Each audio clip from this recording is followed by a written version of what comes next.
is this? It's an umbrella, right? Yay, I just tested if you're focused after lunch. Right, it's an umbrella. And what does umbrella do? Keeps me dry from the rain, right? Does one simple thing, nothing really else. Made for one thing, and made really well. So yeah, but today is all about thinking beyond the obvious. So my question to you would be, what else could this umbrella be used for? And before you get to think about it a bit more, I will prove to you that I actually did the same. And I present to you a pizza umbrella where you can serve slices of pizza to your friends during dinner. As you can see, I'm enjoying myself. There was no friends because we were hungry. But hey, more pizza for me. So as you can see, you can turn it and get slices from the pizza and enjoy. So you can see, I guess, where my brain is going with this, right? A bit strange. Push what is this umbrella beyond the actual umbrella. And now I want you to think what this umbrella could also be used for. And you have 1 minute to draw it. So go for it now. Don't think about being an artist, doing paintings or anything like that. Just go for it, think about it, and draw right now what this umbrella could be used for. You've got 1 minute. I know it's hard after lunch, but hey, we're here to be more creative and think differently. So I want you to do this to warm up your brain. Think about its shape, think about its color, maybe how I hold it, what can I do with it, all sorts. 30 seconds. I'm very curious to see it afterwards. So everyone better have a drawing. 15. 5, 4, 3, 2, 1. Thank you so much. You can put away your pens and papers. If you want to, you can always finish up after.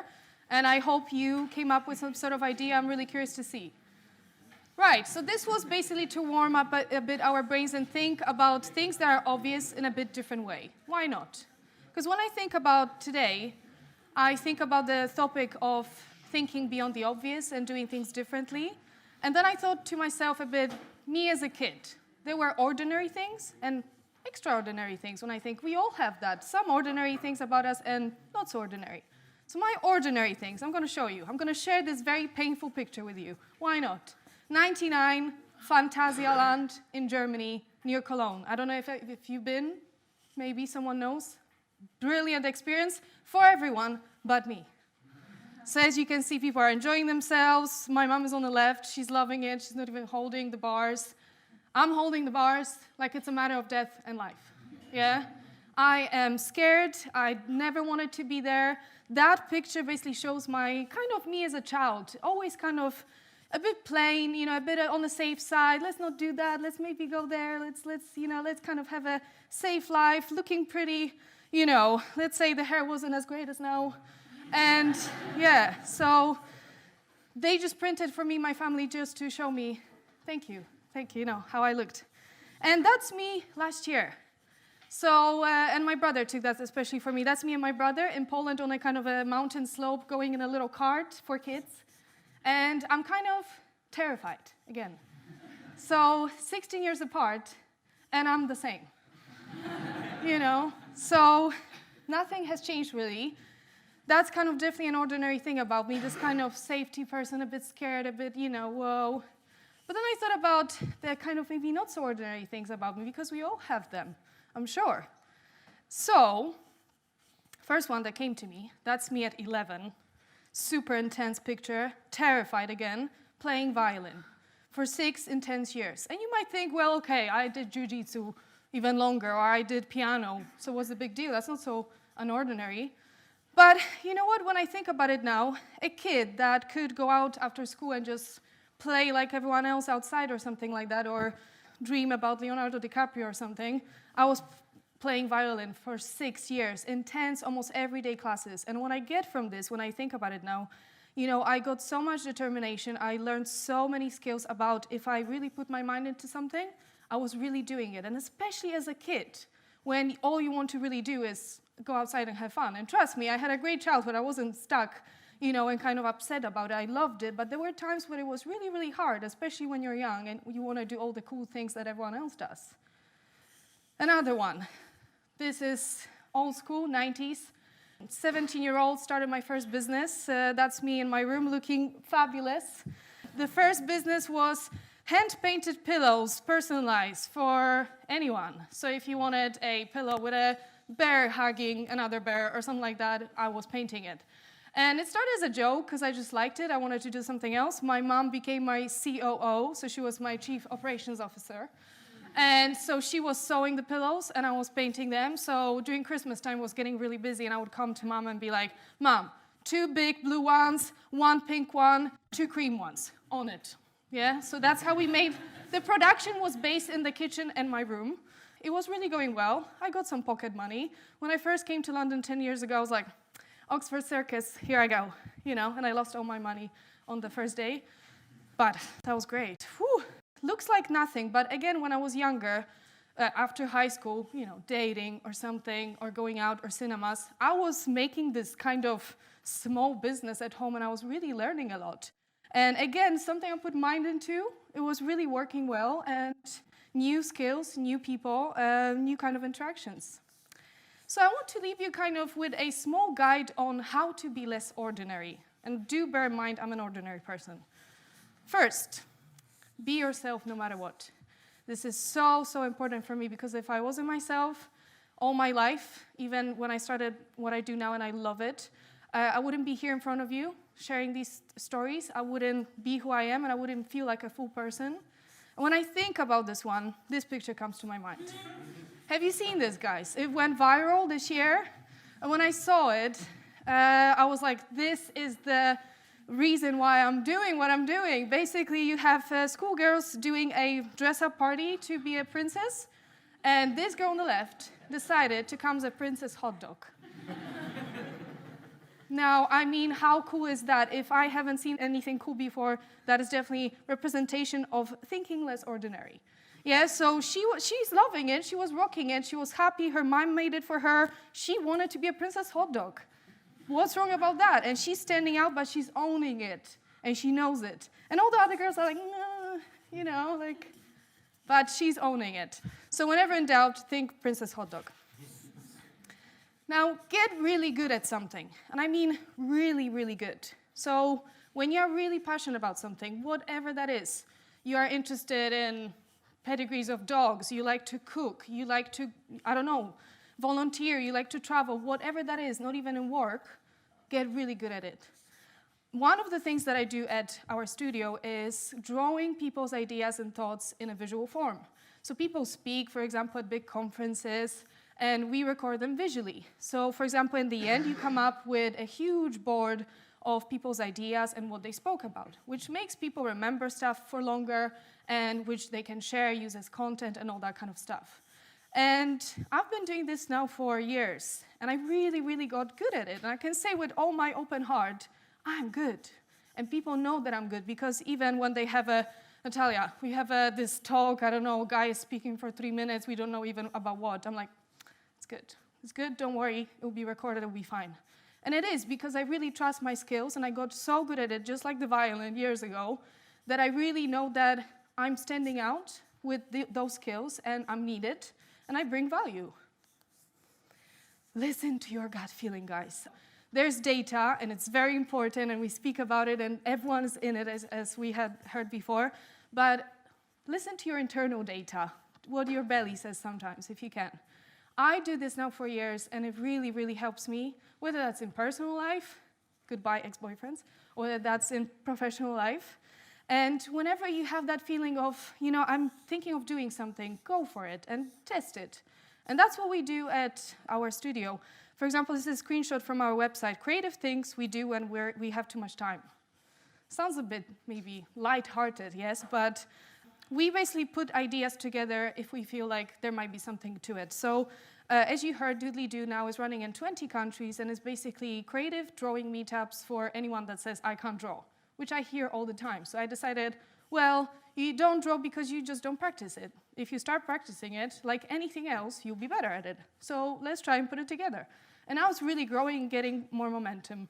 The one on the right is called Resist the Usual, and it's another one we're planning now. And basically what I do is I bring interesting people, and I ask them questions kind of more human, let's say. What's your fears? What's your dreams? What do you want to do? What are you scared of? And somehow people can really relate to it rather than, let's say, speaking about career or things they already know. Unlearn what you know. So this was an umbrella. And we said that it is for keeping me dry from rain. But you just came up with a lot of stuff that could be different, right? Because we get naturally cozy, lazy sometimes, and comfortable in what we know and how we do things, right? And that's okay. It's human nature. That's part of us.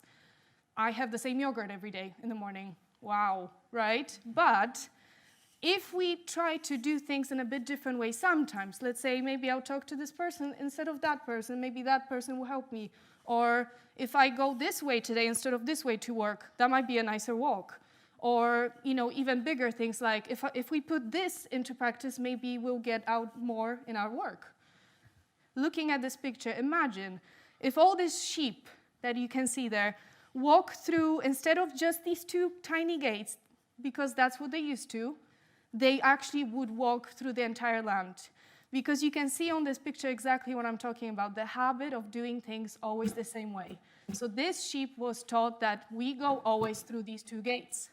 But actually, there's no other gates around them. It's just that the behavior is so taught and learned and the same, that's why they just don't see it and go through it. So imagine if you could actually open a different door or do things differently.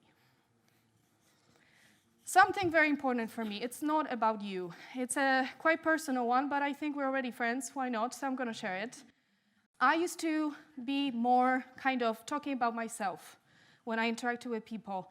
I used to think a bit more that my news are the most important in a way. Don't get me wrong, I don't want to sound like I'm all about myself, but the older I get and the more aware I get, the more I notice that when I listen more, when I ask questions more, when I get a bit more curious, when I look a bit more into people's eyes, I get out more, and it makes me more happy. My mom and me speaking on a Skype. I mean, I'm sure you guys do that all the time, or some of you, whoever lives abroad.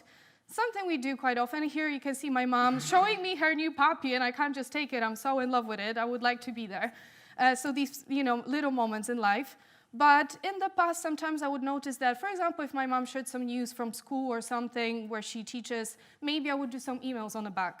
Maybe I'll be like, yeah, yeah, what? Yeah, okay, yeah, And I noticed after a while that it wasn't great because she wasn't getting as much attention as I was giving her. So with time, any time, of course, I can, whether that's interaction with my friends, with my family, at work, I try to be more present, just more there. And see that the results are much better because I give people more attention, and I like the fact that it's less and less about me because then, if I ask more, they naturally ask more. So it comes out really in a positive way. Do things that scare you. Now, guys, that is me. That is me 99% of the time of my life. Now, for example, that's how I feel inside. I love this dog. This is literally since I saw this GIF, I just use it all the time in my life. It's on my wall. That is me. And I don't mean jump off the cliff or go on a roller coaster, because as you can see, I can't do roller coasters. I can go with you and take a picture, but that's it. What I mean by that is that if you ever have this kind of little feeling of like, okay, I don't know, but maybe I'll try, or I'm not good at it, but okay, just please do it. Please, because you feel so much more refreshed after. You learn something new, even if it didn't work out, you fell on the stage or you missed the boat or something like that, or someone judged you. Who cares? It's your life, it's your experience. So anytime you feel like this, that's a good sign, and go. Open the door, call someone, get out, talk, because it will help. Have time to just be. So if I ask you, when did you have last time just to go for a walk without any agenda? And I mean no agenda, like you didn't even plan to go for a coffee. I don't see any hands. I thought I'll see at least one. See, that's the thing. I don't remember when last time I just went outside and that's it. Or I just sat down and that's it. Or I just look through my magazines from 1990-something, and that's it, if I have still them. This I wanted to show you. It's a picture of my little piece of paper when I first moved to London 10 years ago. And if you've been to London, maybe you kind of can recognize some of these places. So we've got like Clapham, Hammersmith, and Paul's, and all that stuff. And it's on my wall now because it reminds me of how I used to be a bit more. Okay, I was a student, more time, fine. But now I still have time, it's just I use it a different way, and I procrastinate more. Because these places are basically ticked off wherever I was kind of walking around. So I would go out and walk around Hammersmith and like, oh, okay, I like it. And I would go out to St. Paul's or something. And I would really see more places, but it stopped. So I really want to do it again more. And last thing I really want to talk to you about, because I'm so passionate about it, draw more. And I'm not saying become artists, painters, nothing like that. Just whenever you can express an idea visually, do that. So this is an example of a shopping list that me and my boyfriend did last week or something like that. I mean, he actually did it. So I was like, come on, we need to go. And he's like, no, I'm just going to draw what we need to buy. And actually, we had the best time buying these things. We remembered exactly what we needed to get. As you can see, toilet paper is very important. And actually, still, I can remember all these things, which is weird because visuals really get stuck in our brains. And we are all visual creatures. And whether we like it or not, we remember things better. So anytime you can, do that. So here I am again, guys. You know, I'll always have my habits, my inhibitions. I'll always be a bit that scared person. I'm inside right now a bit like, oh, okay, stage. But you know what? I try every now and then to do these little things that will make me a bit less ordinary. And I really encourage you to do the same. Thank you so much.